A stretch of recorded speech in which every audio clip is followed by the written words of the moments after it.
All right, so welcome everyone. Hope you're having a good day. I'm excited for this conversation. This is going to be very interesting.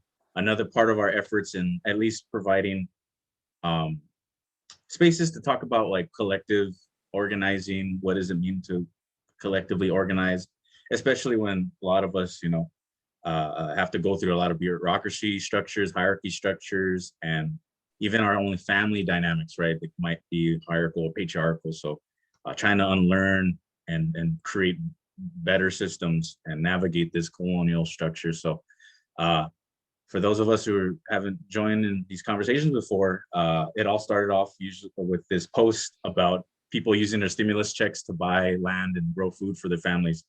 Um, but even though in theory that sounds great, in practice it's hard, and especially when we don't want to reproduce settler colonialism, and when working together could just be challenging enough. How do we make decisions? How do we nurture each other's needs? How do we develop that way of relating with each other? And so healing doesn't fast forward or anything.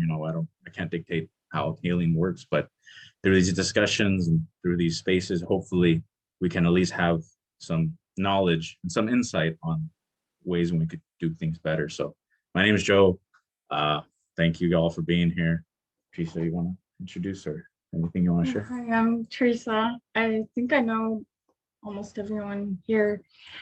I'm really looking forward to Dr. Hanren's talk. I think this year has been really challenging for a lot of people, but especially destigmatizing mental health and looking at mental health through a decolonial lens, I think is really important.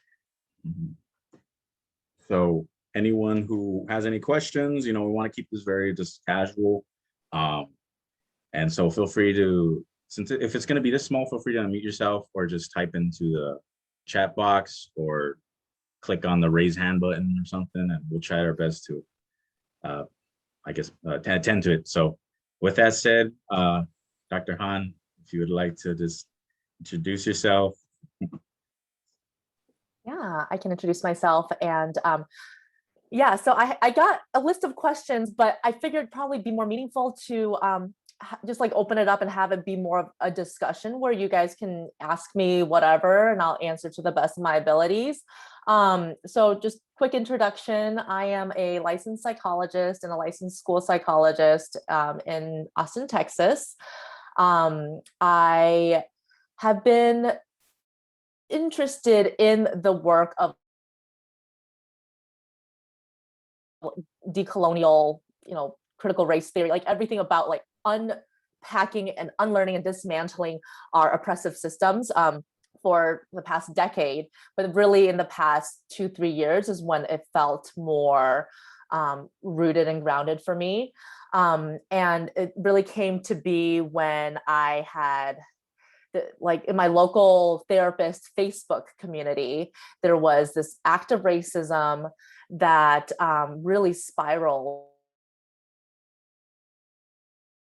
and ended up with me taking over the admin duties of this group. And that really just like the experience of, community organizing in this virtual space gave me some confidence to just speak about it in other spaces. And halfway through pandemic, my daughter was like, I bet you can't like make it on TikTok. If you can get 1,000 followers by the end of your first month, I'll buy you a cake. And so I'm like, wow, okay, you're on.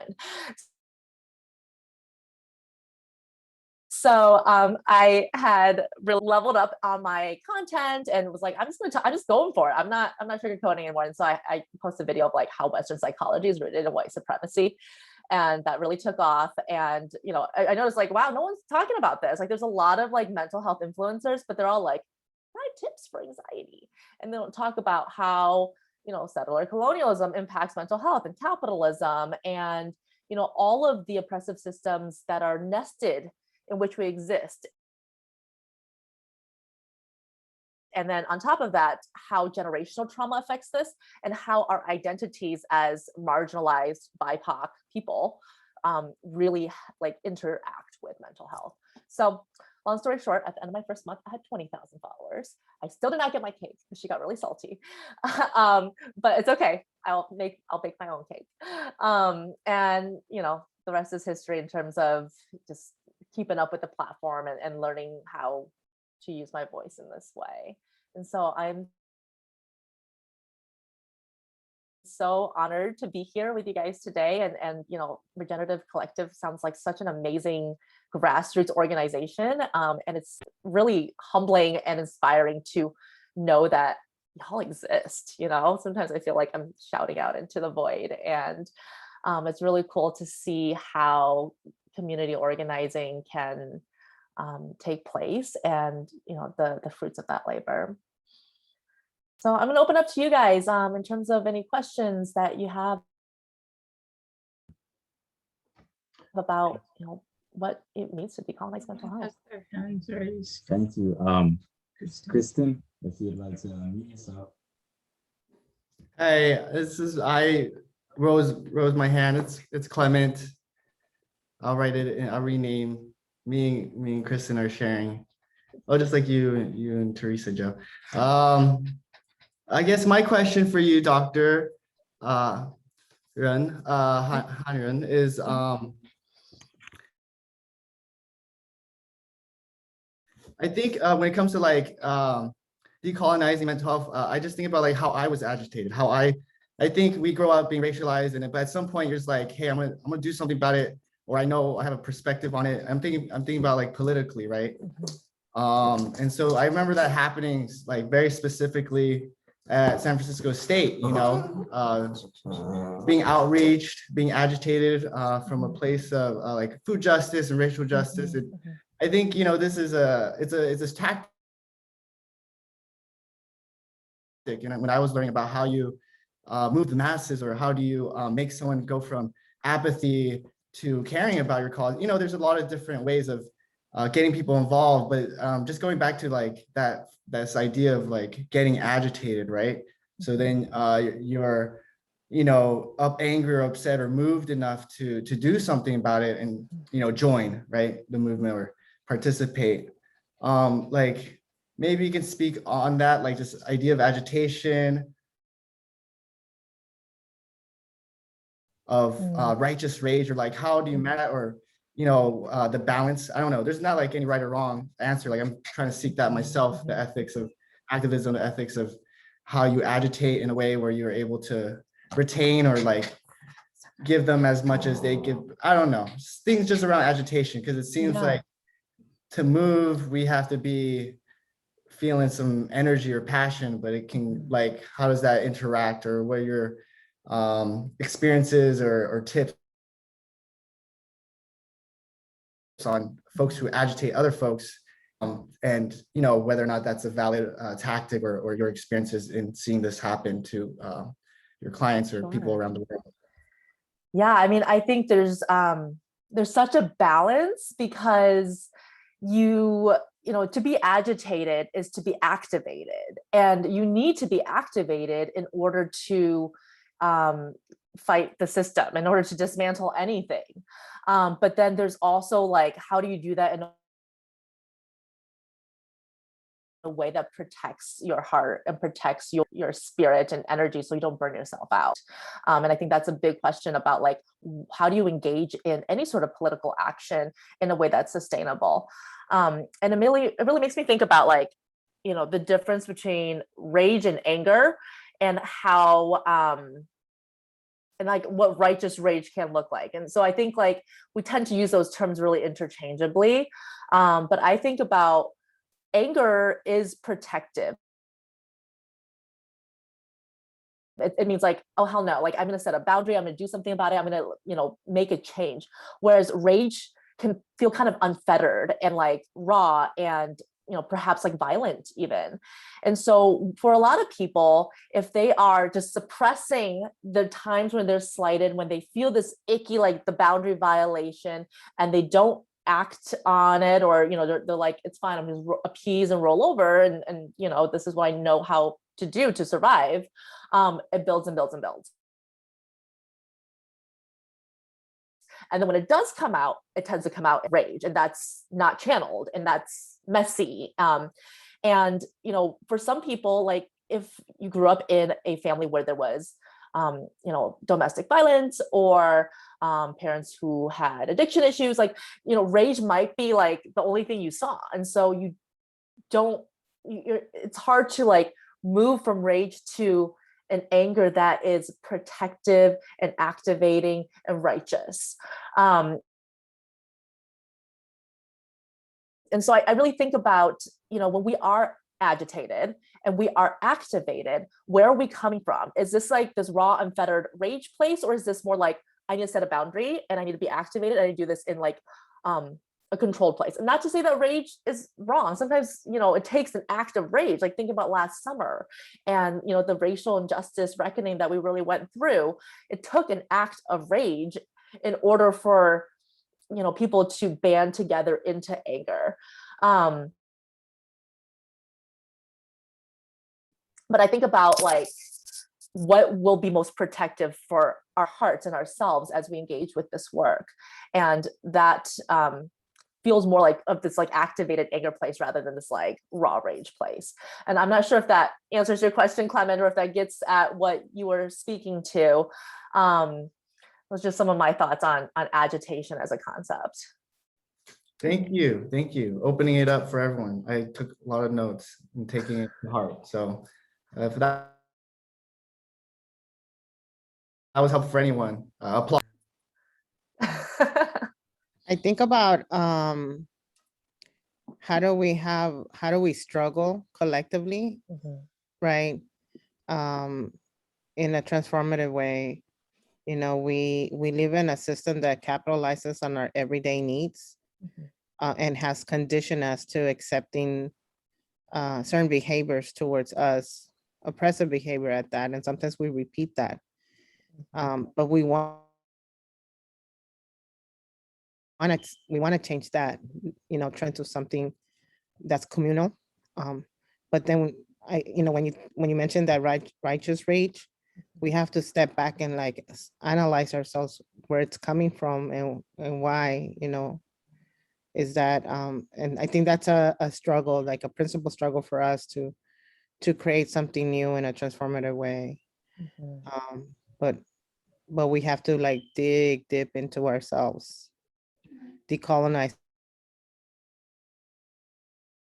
ourselves, and you know, take away those liberal conditions that have us thinking that, or acting a certain way and thinking that it's acceptable when it's really not, because we kind of repeat that same behavior that caused us the trauma. Repetition Yeah. in a attempt to gain agency, but then, you know, when we are operating within these oppressive systems, repetition usually means re-traumatization. And yeah, I mean, that takes so much effort. And, you know, when I speak about coming from a place of anger versus rage, it's not a judgment on either so much as which is going to protect ourselves for the longer term. How do we stay in this without burning ourselves out by like unfettered energy and like unchanneled energy?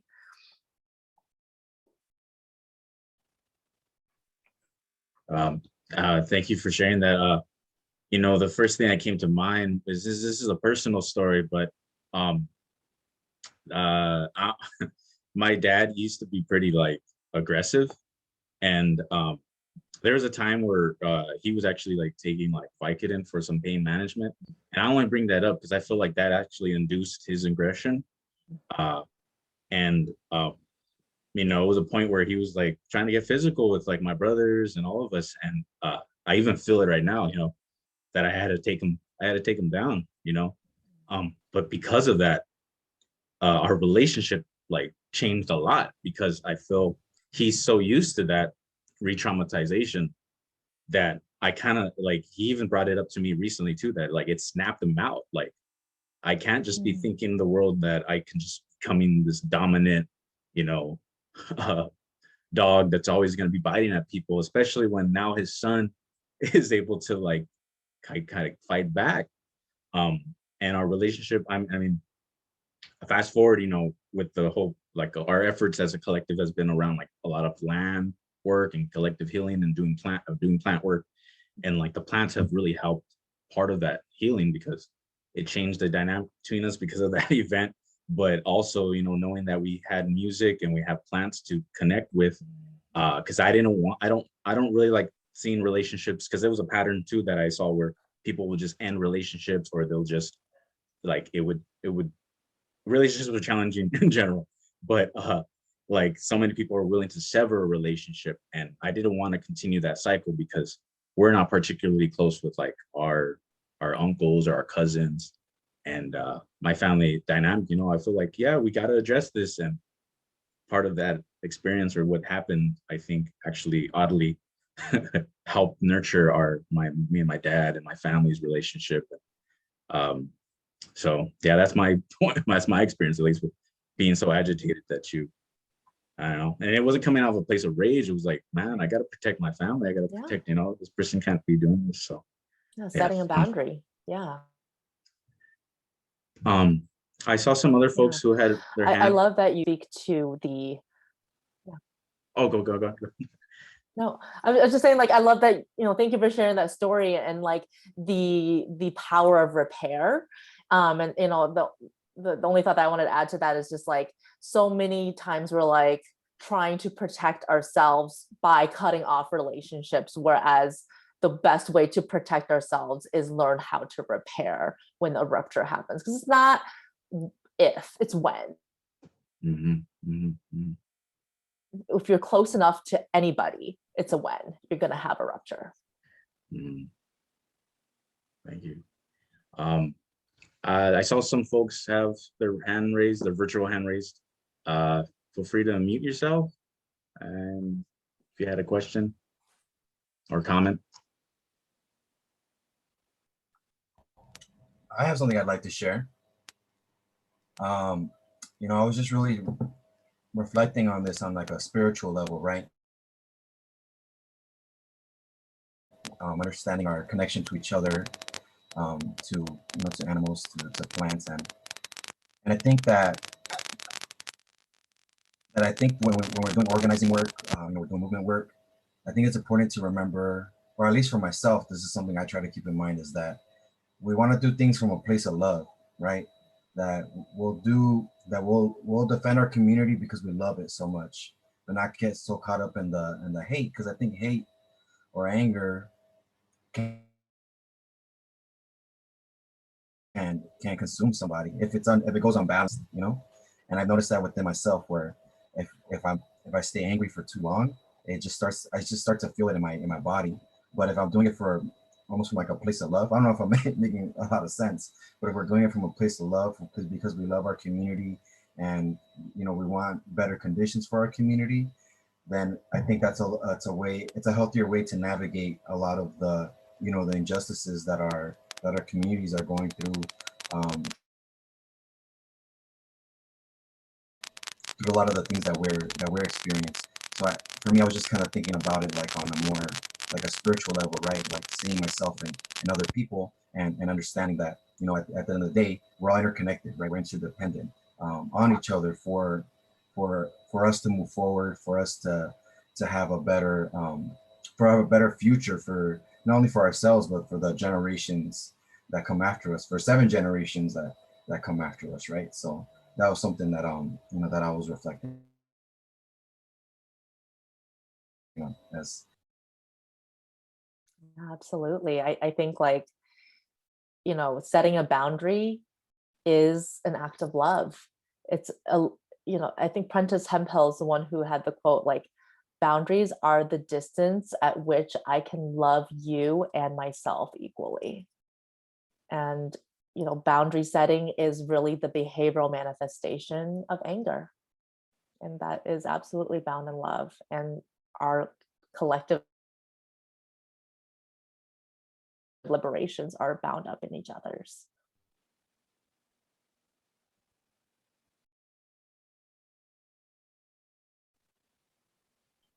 Thanks. That was beautiful. Sorry, that was beautiful. Go ahead. Oh, I was just going to say, thank you for mentioning that I noticed in the past few years, a lot of my friends and including myself in the community who are in this constant and continued role of caretaking in various capacities are burnt out. You know, they get burnt out. And then it's like to that point where they just can't participate in anything anymore because they have to just completely withdraw in order to take care of themselves. And I noticed, like, for me, for this summer break from teaching, at the very beginning, because this year has been so intense, that I told myself, you know, I need to actually rest this summer. I can't keep taking on responsibilities. And I had to, like what you were saying, like tell people, you know, I can't do this. I have to take care of my mental health right now. I have to take care of myself. Yeah, and thank you for, I don't know if you could type out that quote because I really appreciate it. Yeah. Mm-hmm. Real quick. Okay.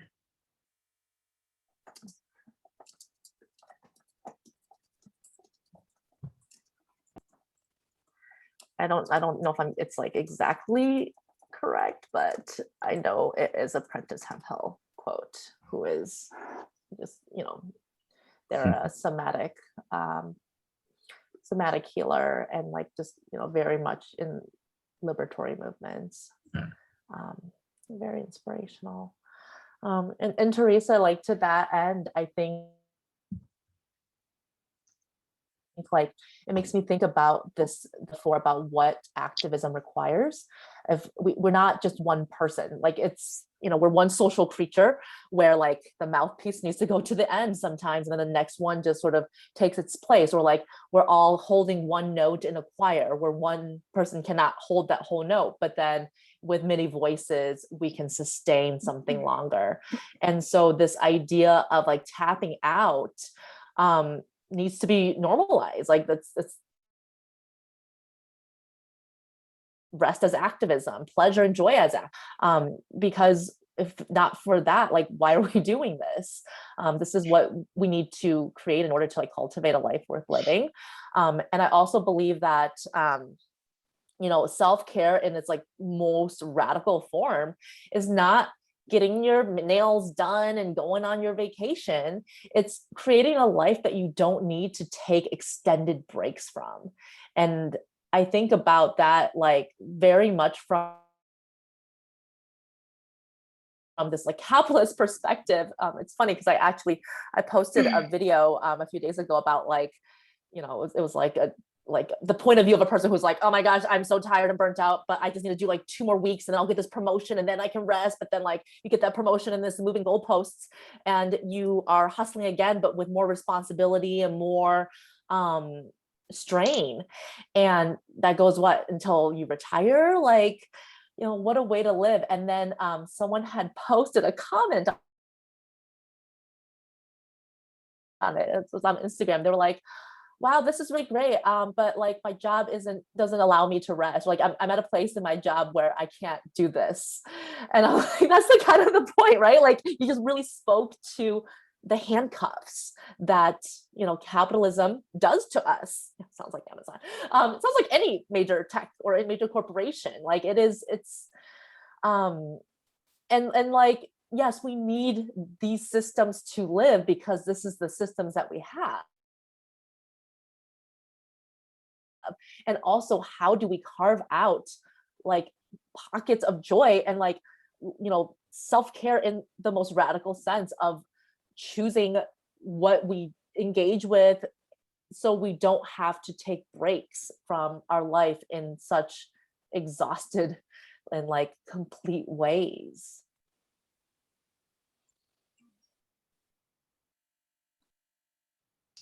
Yeah, I sometimes feel like the system and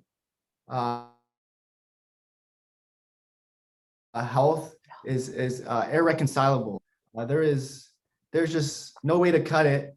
But you know, more to that that balance. Like, is there And I wrote this question to be asked earlier when Regenerative Collective was asking, you know, like the approach to mental health, like from a deeply like individual perspective, like the self-care and, burnout and taking the break.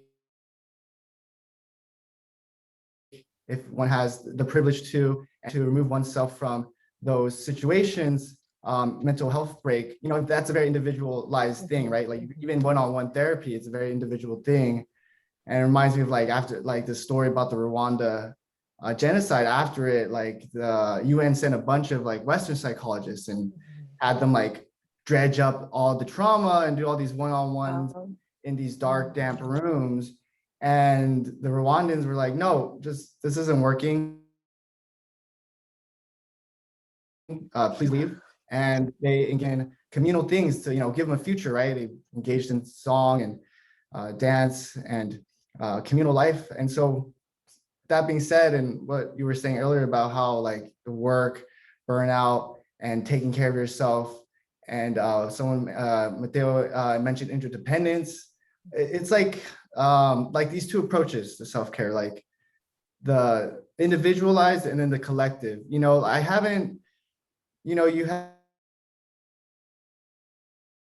like group therapy, or you have community activities, enrichment activities, but that sort of elevation of the individual's healing, especially mental health, it seems like it has been more developed, right? Like maybe the collective versions of mental health wellness aren't as well developed, or not as regulated or standardized.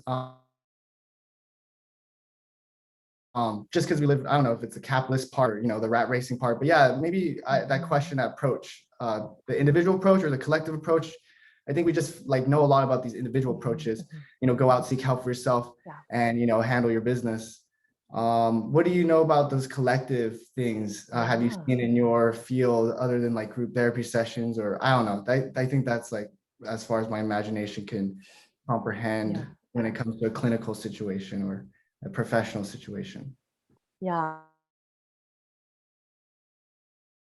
I mean, I think you bring up a great point of like, why isn't it talked about as much, this collective healing? Like, it's not as profitable because, you're running, like when you teach people to heal each other, then like you don't need like the powers that be, the healers, the people at the top, right? To like, trickle down their methods and, techniques. Also, it's like, it's not as sexy because it's not like bootstrapping and like, oh, look at me, I did this like hard thing all by myself, or like with the assistance of like one or two like very specific things that I'm now going to like amplify. And living in this society, in the United States, like it's a very individualistic, like toxically individualistic society, where the idea of leaning on each other and like interdependence is villainized. Like so many of my clients, who are generally BIPOC and come from collectivist cultures, their family dynamics are like looked down upon by other therapists because they're like, y'all are enmeshed, or like, why can't you just cut your mom off, or just say no? And like certainly there is a degree where enmeshment is very real and it's very toxic and it's very like emotionally abusive, but that line is so individual. Like we can't prescribe where that line lies for other people. We can only say like, what are the consequences of you living like that, and is this what you prefer? And if it's not, like, how do we like scale it back? And if it is, then how do we support and elevate that? And so, when I was chatting with Joe and Teresa before we started the meeting, one of the things that I talked about was how therapy does not have a monopoly on healing. In Western psychology, we kind of think about like, okay, therapy and like medication, like that's sort of the only way. But like when I think of, the most healing experiences of my life, it's like, a regular yoga practice, communing with friends, if it's just like, we just have like book club, but we don't actually talk about the book, or even if we do, just like having like regular, like consistent collective, community building activities. And it takes intention and it takes time. But it's also what can be more sustainable in the long run, because when we're having, issues, we need to have an established community that we can turn to, instead of like, oh shit, now I have to like establish a community from nothing, because that feels, like maybe it'll be helpful. So I also think about like, a lot of people use like community care and collective care interchangeably. And I don't know if there's like official definitions, but the way I think about it is like community care is like, how do you invest in your community? And it's like, do you know your neighbors? Do you feel comfortable like, borrowing a cup of sugar from your neighbor and like offering your extra food? And when something happens, like we had this big ice storm in February, like people in our neighborhood were like sharing food that felt so enriching, like little free libraries, little free pantries, being involved in like local politics. Like those are all examples of like community care. And then when I think about collective care, it's like, how do you span beyond geography to like take care of people? And so like one of the reasons why I produce content on TikTok, even though it like seems so silly, and it's also like I get a lot of terrible backlash from people from all over the place, but ultimately I'm giving away psychology for free, because I don't think it's mine to like hoard and own. It's like you have to pay me X amount of money for me to share this information, because it's not accessible to most people. And so even though it's 1 minute bursts, it's one of the ways that I'm trying to provide some collective care for people across space, where we can gather in a virtual space around an identity, around an ideology, and similar like activism and any sort of like political grassroots action. Like all of that are my ideas of what collective care can look like, because it is healing and absolutely affects mental health, just not in the individualistic Western perspective. I love that so much, and thank you. I often will save your TikToks, or like if something's been happening with a friend or family member, and if I come across something from you that resonates, like you're one of the main people that I will go to on social media and download and save it. And so yeah, like you're providing that for a lot of people. So it's super valued, and it's really, really appreciated, because yeah, we I'm in the process right now of switching therapists, and it's not easy to try to find someone that understands, because right now I'm specifically struggling with, okay, how do I set boundaries with my family? And finding a therapist that isn't gonna, just say, oh, this is enmeshment, is really difficult. So what you just said before, about, it's really what you're basically like what you're willing to deal with or tolerate, that's really clarifying, and it's really, really helpful. So I super, super appreciate that. Because it is really hard to, it's like, do they just care about me, or is this now being abusive? Are they now just like completely encroaching, and like, what the fuck? So sorry for that. I tend to drop the F-bombs. But yeah, so especially just coming from a Hispanic background, it's really, really hard trying to figure out like where that line is, and then okay, like how do I now interact with my family, and how do I draw these boundaries? So it's hard. And like, I think that's the double-edged sword of collectivist families. It is both like so often the source of pain and the source of healing and support. And so like you cannot really disentangle it, they kind of come together. And so the boundaries that we are able to set within that dynamic are what can be protective. I had a conversation with Joris. I don't know if you guys follow him. He's also on TikTok as like Joris Explains, or he used to be called Nerd Without a Cause. He's in the UK. He's a race educator, but also like a model, like a very good looking man. And we had talked about like kind of the idealization of collectivist cultures, because like as we're doing this work of like dismantling white supremacy culture, so much of it is like, how do we like dismantle individualism as the holy grail? And so kind of, I guess the pendulum swings too far the other way. Like there is this like, oh, but like collectivism is like so beautiful, but then that kind of overlooks like it can also be really painful. When I think about like my people and like the tiger parenting that so many, Asian people grew up with, like people of the Asian diaspora anyway, we really also have some pain associated with it. And so what Joris had mentioned, he's like, what do you think collectivism would be like without the trauma, the colonization, and the capitalist Western influences?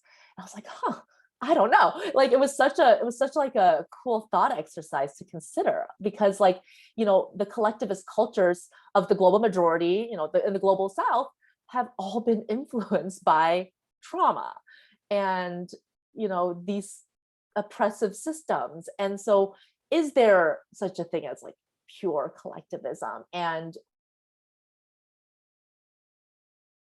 what would that look like if we weren't so traumatized?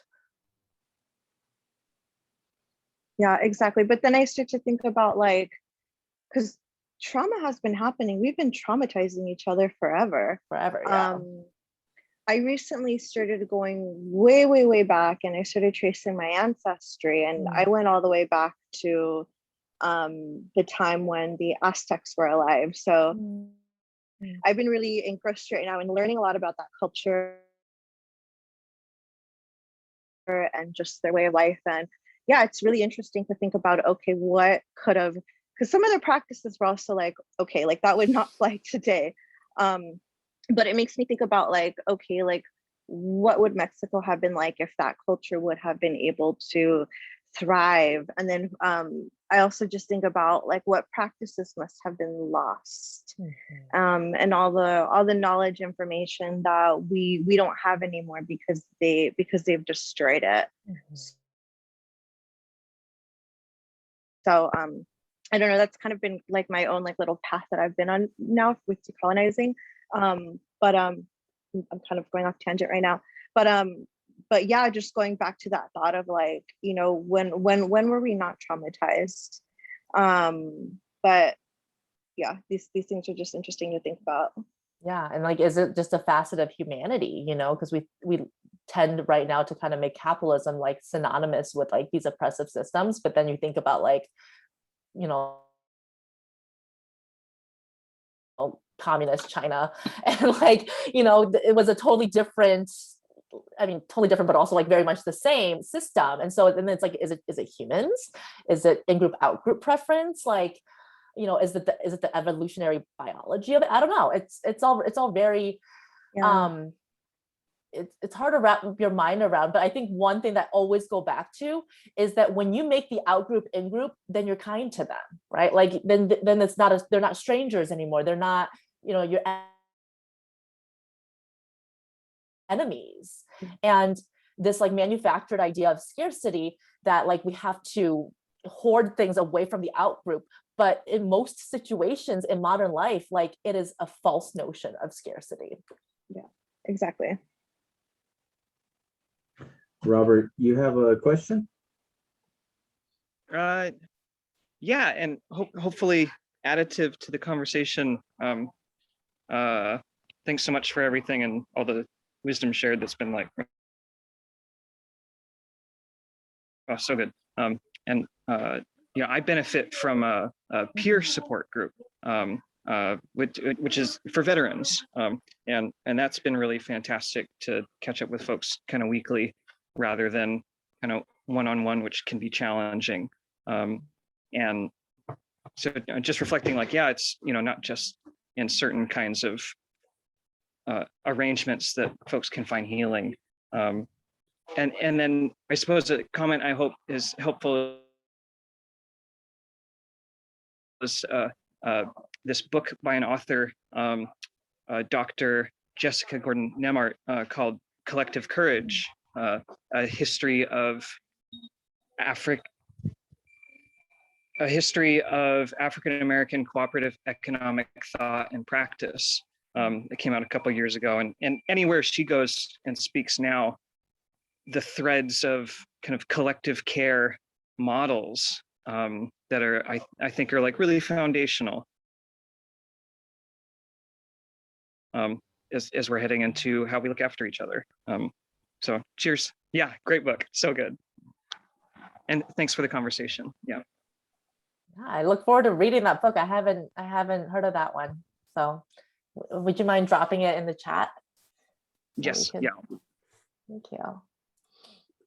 We had a discussion a few months ago about worker cooperatives. And so that book has been like a huge book to reference, just because it's one of like a few books talking about the history of worker cooperatives, but specifically this one's African Americans, where they were collectively organizing their labor to buy, their relatives out of slavery and buying, things to, support themselves economically and economically grow. So, I think that's the question, a lot of us have been having, is that, well, since we're in this, what we call, I guess, late stage capitalism, where can we move forward, economically and through healing practices and all that. But to kind of go back a few of the key points we were talking about earlier, my coworker and my friend Abrani, she's in this group discussion right now, but we work with the unhoused population, and if there's one thing that I can only find to be almost always reoccurring, right? So people have a lot of stigma against poor people, quote unquote, and homeless people, quote unquote. But the only reoccurring thing is that they lack social support, a healthy social support system. And I always say, like, if there was a time where I had to, stay in my car, and some of my friends are here, Arthur, I stayed at Arthur's house for a little bit.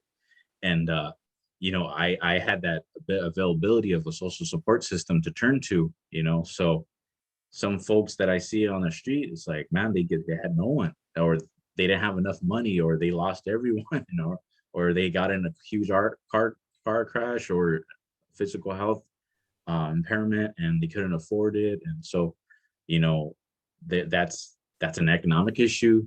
That's a social, social support issue. And so, just seeing how all these factors, trying to build a collective that we can sort of secure ourselves, in case, if and when. And so I think that comes right with, I guess, with these discussions, having these important conversations with each other. Can I add something to that?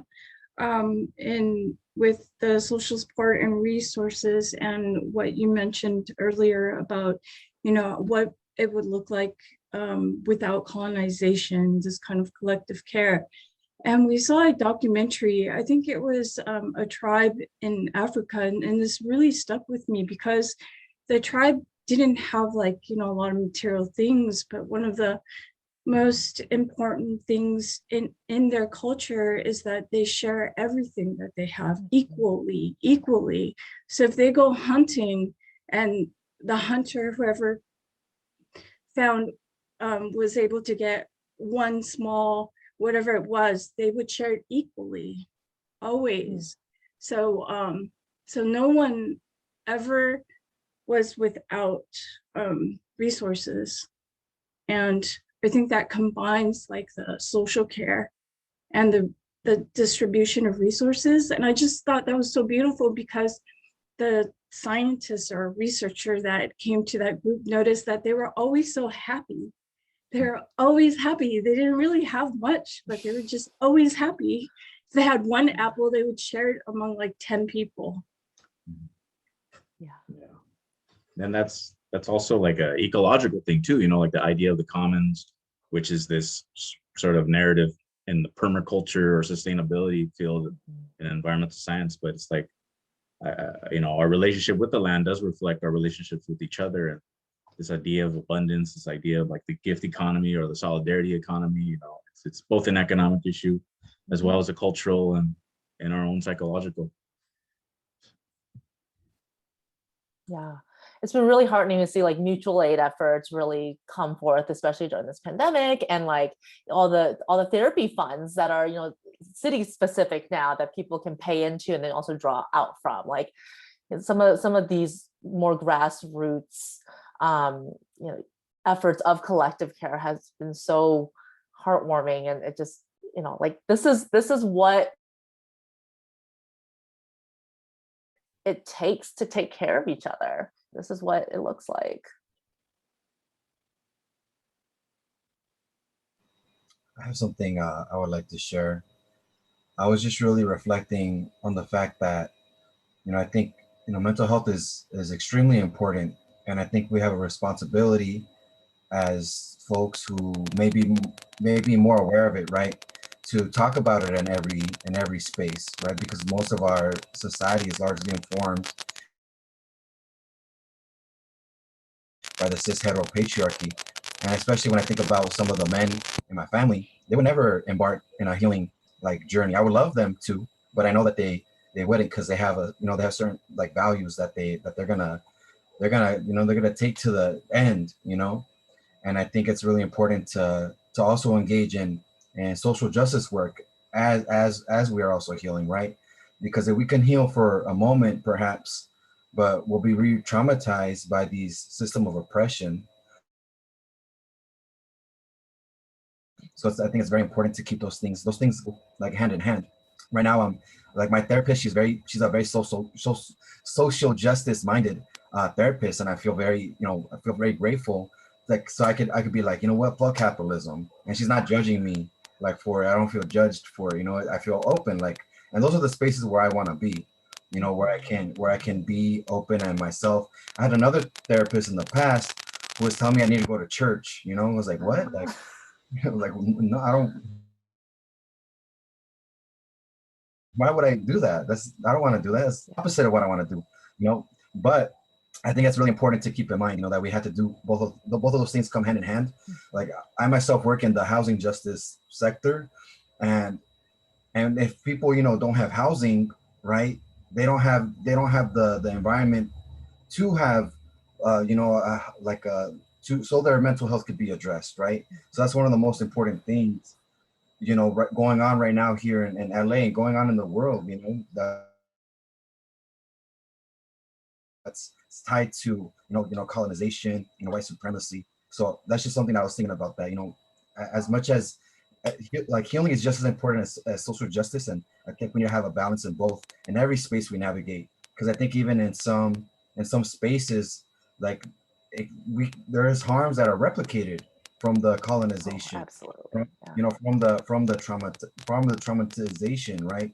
So I think it is really important as we're organizing, that we're also healing,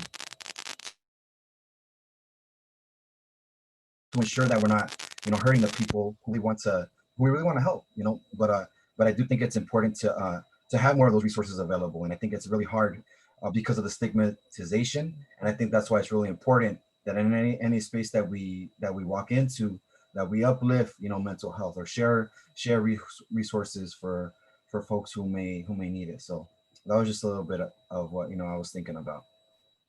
Thank you. I mean, the personal is political, and only in the past, I would say 10 to 20 years, are we just beginning to move away from this like cis het old white male psychoanalysis idea of therapy, or like even just like behavioralism, like cognitive behavioralism, which, for people who have been traumatized by the system is like very gaslighting. You can't reframe the way you look at your like very real oppression. And so I think that's like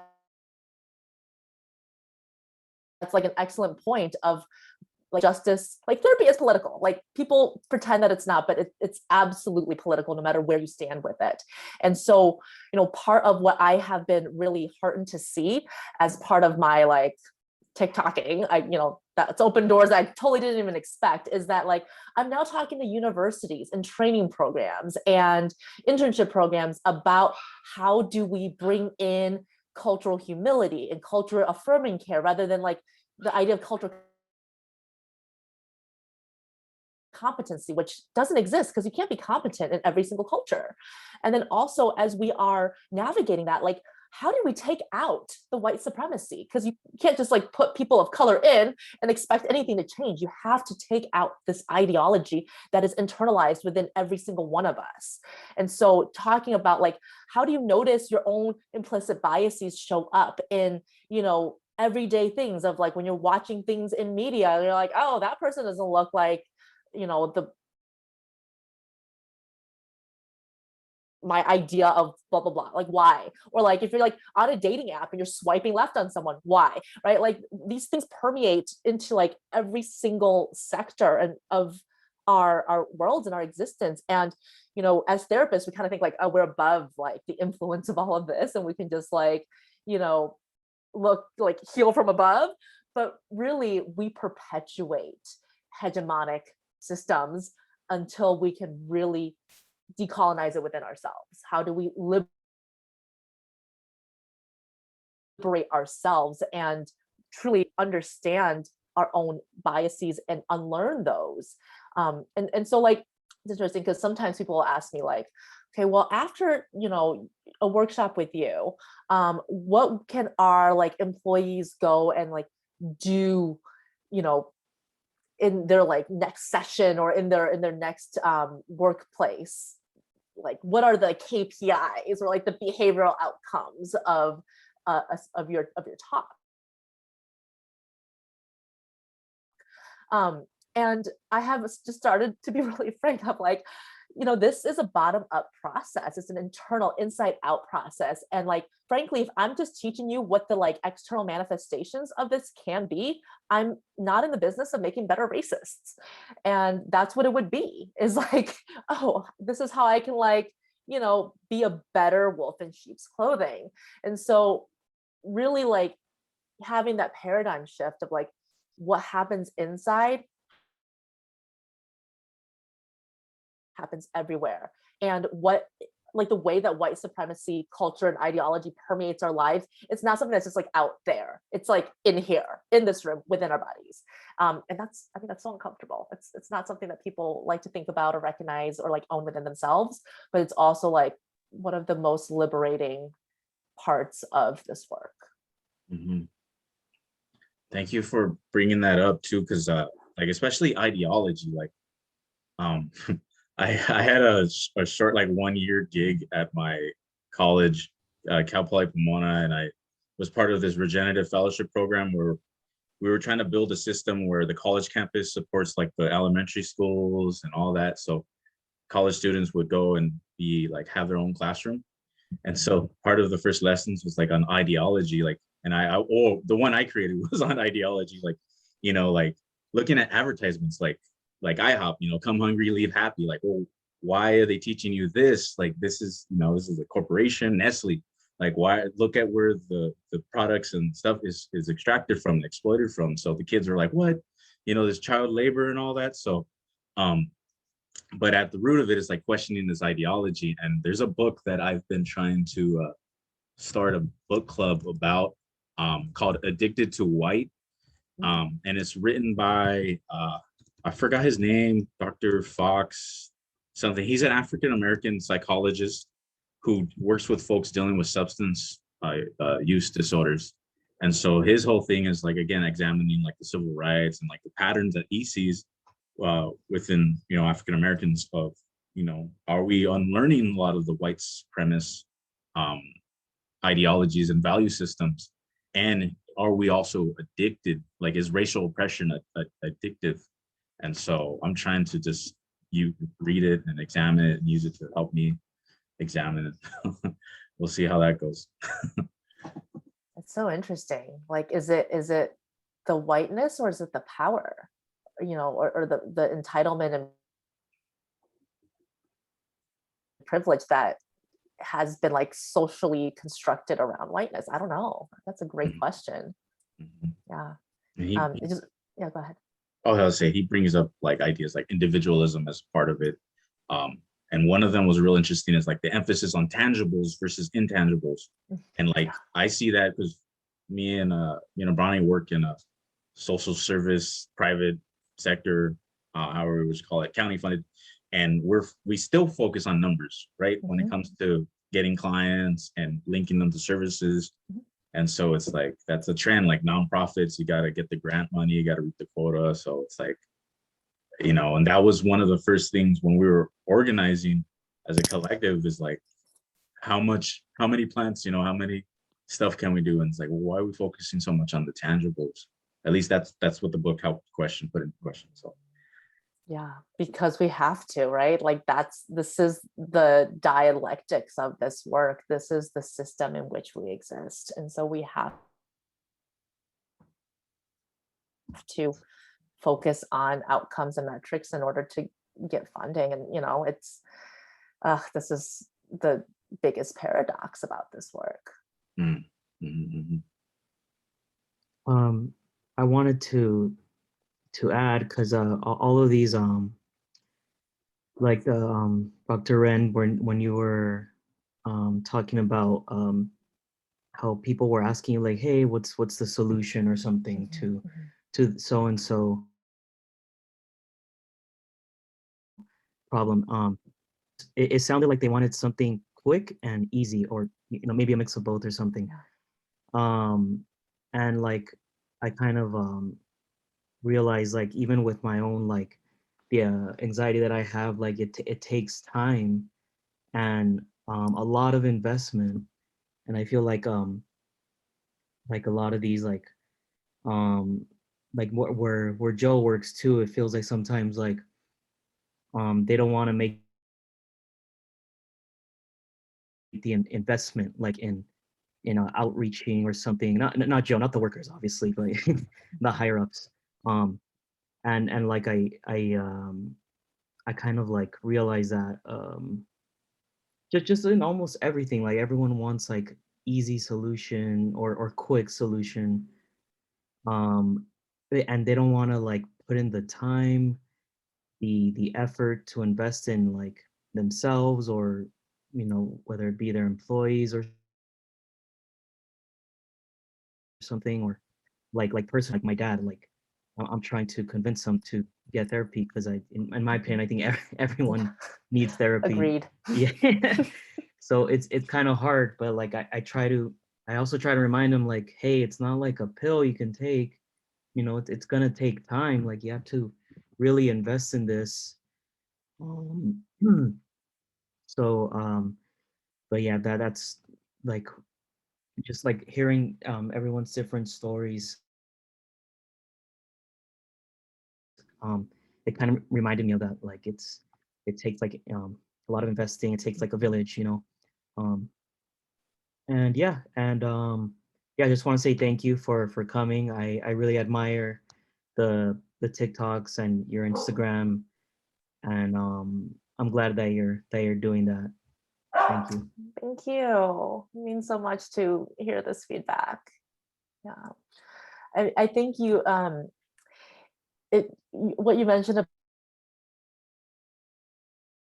about like investing in therapy, it really speaks to like the medical industrial complex when it comes to what gets funded and how therapy can be accessible for people. Like, what does it require? It requires a diagnosis, which I am very like not into pathologizing people, especially if I don't have to. A lot of this stuff is like yes, diagnoses can be a relief and liberatory, but it's often used in ways that fund insurance and are how we can access services, and it can be very limiting. And then also, like, what about the research studies that are shown to be effective? Like, you can't standardize a systemic perspective of therapy. It's very, very hard to standardize something that's not manualized. And so like CBT, cognitive behavior therapy, that's what gets funding. That's like the gold standard, and it's like evidence-based practice, because you can standardize it, and then you do random controlled trials and you're like, oh, it does work. But like, what are the elements of it that works? And are there other things that we can't measure as empirically, and they also work, or they work even better, but it just takes so long? And so it's so interesting because I do have a lot of people who come to me like, I want cognitive behavior therapy because that's what works. Like, okay, well, let's start there. You know, it's welcome. I'm glad you're here. But even maybe it's just the way that I work, but like the people who like have some symptom relief and they're feeling better about just like the way that they look at the world, and that's giving them some relief. Usually from there, they realize, oh, there's a lot of stuff. There's a lot of attachment stuff. There's a lot of family stuff, system stuff. And that's the part where like you get out of it what you put into it. And truly like healing in that regard takes a lot of reps, and that takes a lot of time. And that's also not what gets funded. So it's such a paradox, like all of it, like mental health. I mean, all of it, decolonizing anything is such a paradox. Thank you for that. Perhaps I don't know if it was brought up, but you know, the aspect of colonization in terms of like in my family, you know, Catholicism, you know, the religious aspect, and I went through my whole cycle, and I even ventured into like the Jehovah's Witness church, and I was studying with them, and then I was just trying to, you know, I have a lot of books, so I was always like interested in learning like enlightenment, right, seeking that, and but you know, and then I started learning about critical theory and all these ways of like detangling and deconstructing, you know, ideologies, and then even just understanding what ideology is and how it might function. Looking at it through a theoretical framework or multiple theoretical frameworks, like that's still challenging, because it's like, I think most of us might have families that are rooted in those religious, you know, Catholic, Christian beliefs. And so when I went to the Jehovah's Witness church, like my family, you know, they had a whole intervention on me, you know, telling me like, I remember just feeling like shame. But then, you know, then I left that church, and I don't know how you say it, but I came to the age of reason, I guess. But like still though, that's still something I have to sort of face when I hang out or spend time with family, is like the conversations about, you know, the higher beings, the conversations about, you know, their beliefs, and they're trying to impose, or, you know, whatever I say might, you know, contradict what they're trying to say. So that's been a challenge, and I think for me, what I've been able to do to alleviate that is, well, we have other ways to share our spirituality collectively, and it's through playing music. You know, my dad, my mom, all my family were musicians, and then, you know, eating, and also like planting, you know. So I think for me is like, that has been something where like I can still share this spiritual, you know, mystery, this connection with my family, because of these other things like that I'm able to do with them. Because again, I'm not trying to be like, oh, cut you out of my life, because they still, you know, they're I understand they're coming from a place of trauma too. So I want to share that. Yeah, there's so many generational differences around where the root of the problem is, you know, and like we are probably not going to see eye to eye completely with our parents' generation, and, you know, even with our children's generations, because of how quickly things change and evolve. And so, you know, finding commonalities like music and food and plants is such a great way to share experience and share space. That like my mom like really went off the deep end during the pandemic. I mean, even before that, like, but she was like really, really pro-Trump, and like went down this like QAnon rabbit hole, and like she is like at this point, she thinks Fox News is too liberal for her. So, I mean, I can't talk to her. Like, we cannot talk about this. If we're going to have a relationship, I have to hold such firm boundaries around like everything you are so passionate about is in like direct opposition to like my life's work. And so, you know, and of course, like she's so passionate about it too. Like she thinks I'm completely wrong and I'm going to, you know, like hasten the end of our freedom or whatever. But recently she started like getting really, really into orchids. And now she has like over 50 orchid plants. And so when we FaceTime, I'm like, and she brings something up about like critical race theory or about, you know, defunding the police and trying to share like altered statistics. And I'm like, show me your orchids. Which one's your favorite right now? Okay, you got the babies. Let me see the babies. And that's been such a simple way to connect on the human level, because I don't want to cut her out of my life, but I also know that, you know, we can't talk about actually most things anymore, and I don't know how it's going to end, but this is where we are right now. And so she shows me her orchids, I show her my dogs, and that's one of the way that we, you know, communicate and share experience and share space.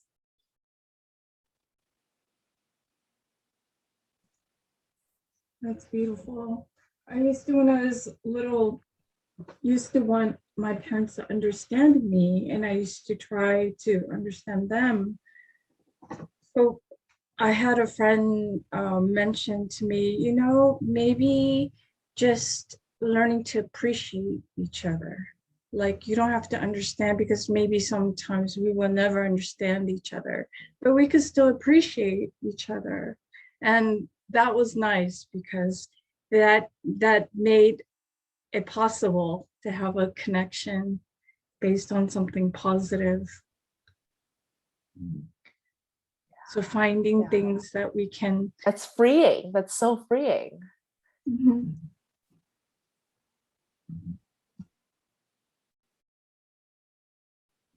Were there any other questions or anybody else had in mind?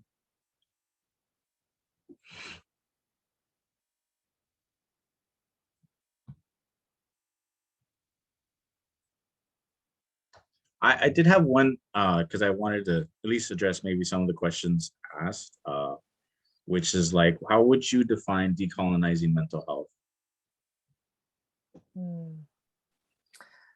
I think of it as, you know,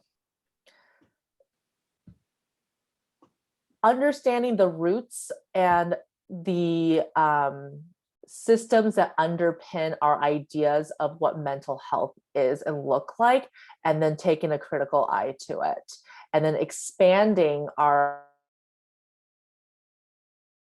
ideas of what healing and mental wellness looks like, you know, beyond Western psychology.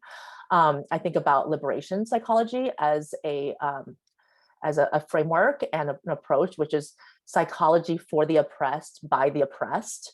And, you know, from that, it's like, it takes into account all of the, you know, science and, you know, it allows you to have existing theories, but it also takes into account the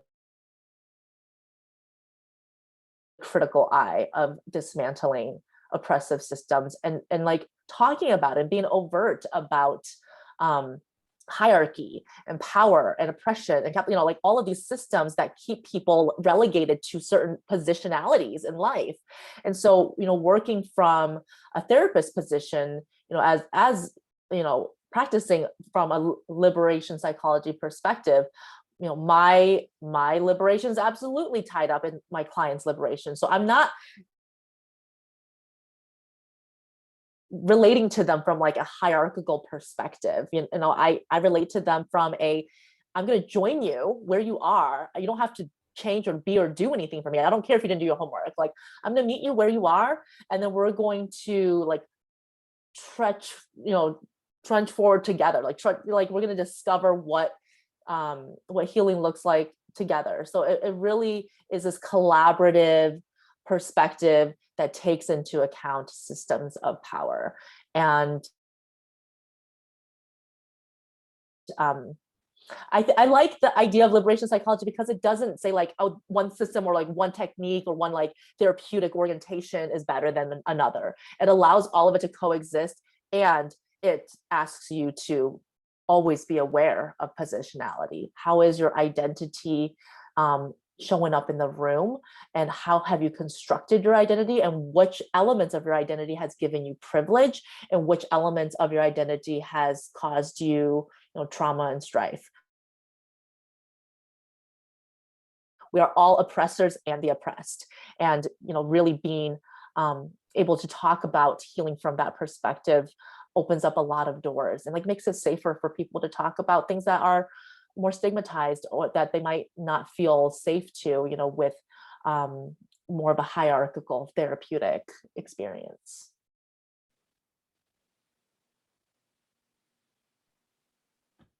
Thank you for sharing that. And because identity is such an interesting thing, and to know that we carry identities with ourselves, and we also have this like ability to also define our own selves too. I remember taking a class on like multiracial, biracial identities, and the first class lesson was just us getting into groups, and we didn't know each other. It was the first day of class, and then all right, kind of make us up like, what do you think your classmates like? What do you think their major is? What do you think their ethnicity is? What do you think their socioeconomic status is? And just all these questions that were like, wow, I have all these assumptions, and like knowing that those assumptions are there, and knowing like trying to just sit with it, understand it, unpack it, and be like, where did it come from, and how does it harm or how does it benefit, and all this. So it's just like one of those tough questions, icebreaker moments. And even now, I felt like, identity is still just an interesting thing. I don't even know what I identify anymore. Yeah, I mean, that's like truly like the inside out work, of like questioning your own biases and dismantling it from the inside out. Yeah, and we're also restricted with the languages that we know, or the language that we know. And if English is the only language, then, that comes with it a whole mindset that has ideas about identity that you could be tied up with, versus another language that might have a completely different idea of what I means, or there might not even be an I in some languages. Mm-hmm. Mm-hmm. Yeah, absolutely true. Kristen has a question. How do we talk about our personal perspectives without coming off as individualistic? That's a great question. I don't think it's inherently bad to be individualistic, especially like sometimes, right? Because we all have individual experiences and perspectives that shape our understanding of the world.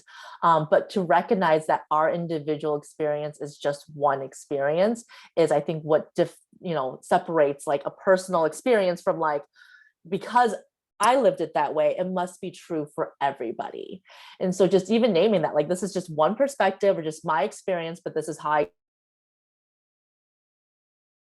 experience, blah, blah, blah, blah. Like people like, okay, thank you for sharing your experience and your perspective, and I'm going to take it into account, versus like, well, people are just blah, blah, blah, or, like sweeping statements about groups because it's what you have experienced. And the examples I can think of are just like very patriarchal, or like, women are being oppressed and they're fine. It's men who have to be worried about fake rape accusations, like just stuff like that. Like those are like maybe one person's experience or one group of people's experience, but then to like apply that and generalize that is the individualistic as a toxic thing. This reminds me of like how we always think of narcissism as like such a negative trait and like as harmful.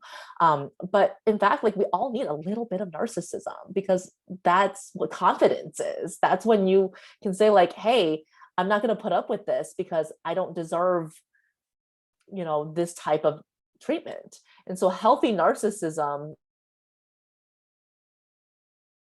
is absolutely a thing. And I hope we all have that sense of self, of identity and belonging and like rootedness to like be like healthily narcissistic in some ways. And I kind of think of like individualism as a similar concept where like, we need to have a sense of self and identity, but also knowing that our sense of self and identity is not the same or shared by everyone. And also, knowing where we begin and end and someone else begins and ends.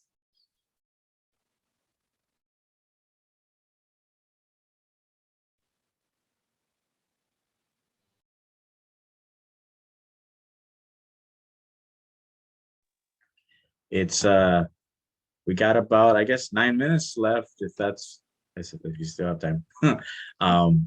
And if anyone has any lasting questions or comments or something that they want to bring up, feel free to unmute yourself or raise your hand. I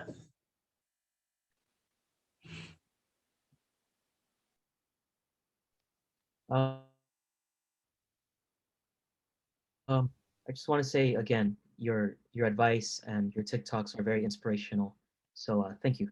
Thanks for doing this again. Thank you. I want to share, like, I felt a little like out of my depth to be speaking to a group of people who are so already practicing collective care and like in touch with land. And, this, like, most people that I speak to are like corporations, or, it's like,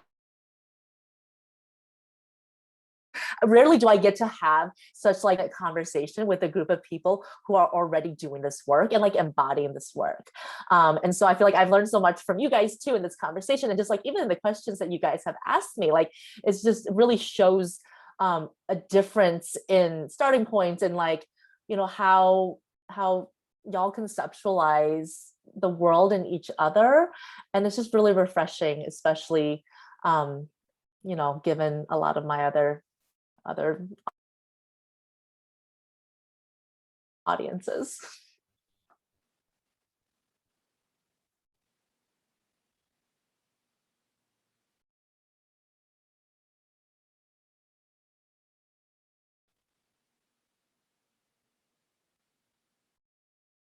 Any other questions? Go ahead, Abrani. Hey everyone. I just wanted to say thank you, Joe and Teresa and Regenerative Collective, for organizing this. I always appreciate you guys and all the events that you put in together. And then for everyone here for sharing your experiences. I think I was here just to learn, and sometimes you just need to listen to other people's perspectives, especially when it comes to decolonization of just the mind and how we think of ourselves as individualistic. So I love hearing all your stories. Please always share your experiences because they're important no matter what you've been through. And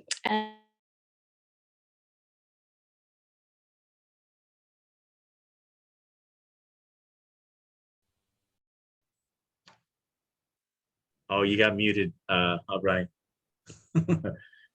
oh no. Okay, there we go. I was just gonna say I'm a really fan of Dr. Ren as well. And thank you for all you do and all the knowledge and the wealth of knowledge that you share with us today and every day on TikTok. Oh, thank you so much.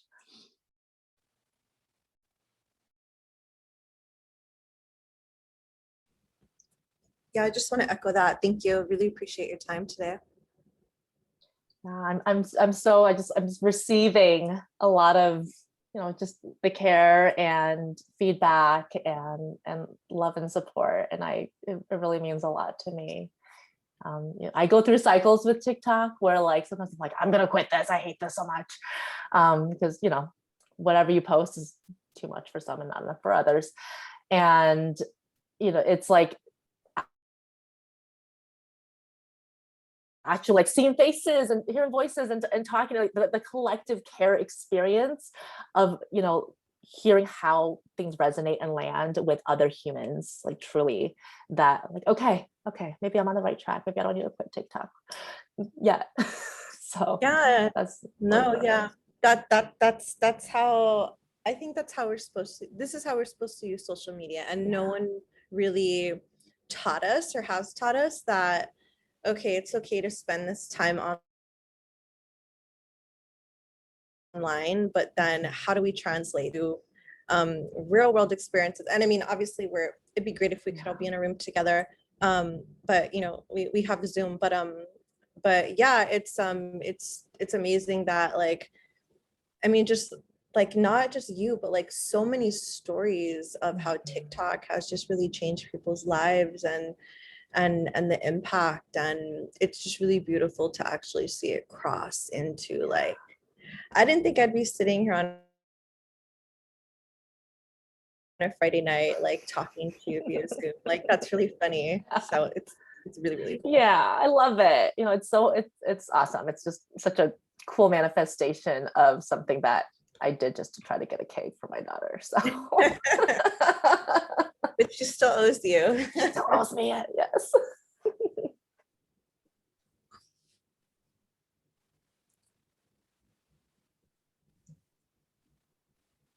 Thank you. I really appreciate hearing your TikToks. I don't have TikTok, but I see it on Instagram when Joe shares, and other people share. But I see your Instagram posts from the TikTok, and It's basically the same. yeah, that's great. Yeah, I really appreciate it. I think it really helps me because I don't have access, the time, or I don't really prescribe to the Western mental health practices. So it really helps me, like, listening to you, and like you were saying, the diagnoses, you have to get diagnosed in order to get care, and a lot of us are not diagnosed, and but we still need mental health support. So I really appreciate you sharing your knowledge and care. Yeah, thank you. Well, let's smash the system. Let's break things. Mhm. This is how we do it, in community with each other and in conversation with each other. This is what we can like take out into the world and like changes the way that we interact with, all the places that we exist. So it's so invigorating to need to be having this conversation with you guys, and maybe someday we can be in the room together post panoramic. Yes, that'll be fun. And plan together or something, eat together. You have to Yes. visit California. Yeah, we come to California. Come to I California. would love to visit California. Yes. Texas terrifies me. Yeah, I think it was too scary to go to Texas.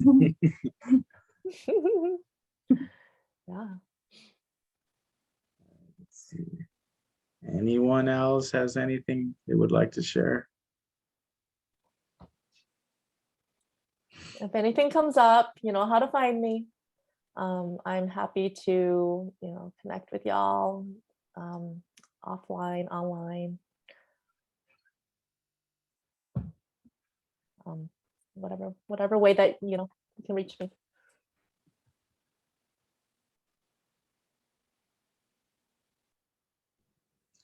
Thank you so much. I just want to say bye. My dog is starting to get really obnoxious, so I need to take him out. But yeah, good to see all of you. Thank you, Joe and Teresa, for organizing it. Mateo already left, right?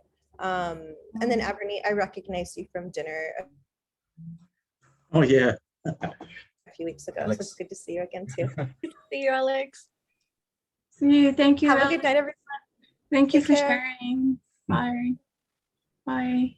Thank you, everyone, for sharing their perspectives and stories and thoughts. Really appreciated.